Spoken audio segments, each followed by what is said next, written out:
এখানে যে আলোচনা হয়েছে, আমাদের মাননীয় স্বরাষ্ট্রমন্ত্রী যেটি বলেছেন, জুলাই আবেগ নয়, আবেগ দিয়ে রাষ্ট্র চলে না। এই প্রসঙ্গে বলতে চাই মাননীয় স্পিকার, জুলাই আবেগ নয় কথা সত্যি, কিন্তু জুলাই আবেগ, জুলাই একই সাথে বাস্তবতা। আবেগ বলে জুলাইকে খাটো করে দেখার কোনো সুযোগ নেই। মাননীয় স্পিকার, 50 ঘন্টার আলোচনার যে বিষয়টি এখানে উপস্থাপন করা হয়েছে, সেখানে সকল সংসদ সদস্যরা যাতে নির্বিঘ্নে আলোচনা করতে পারে, সেজন্য 50 ঘন্টার আলোচনার কথা মাননীয় বিরোধী নেতা উত্থাপন করেছিলেন, কিন্তু এটিকেও খাটো করে দেখা হয়েছে। আরেকটি কথা মাননীয় স্পিকার, জুলাই আইন ও অধ্যাদেশ ব্যাপারে মাননীয় স্বরাষ্ট্রমন্ত্রী উল্লেখ করেছেন।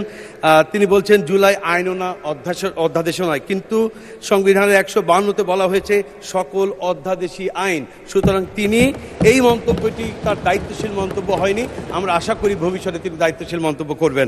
মাননীয় স্পিকার, আমাকে কথা বলার সুযোগ দেওয়ার জন্য আপনাকে ধন্যবাদ জানাচ্ছি।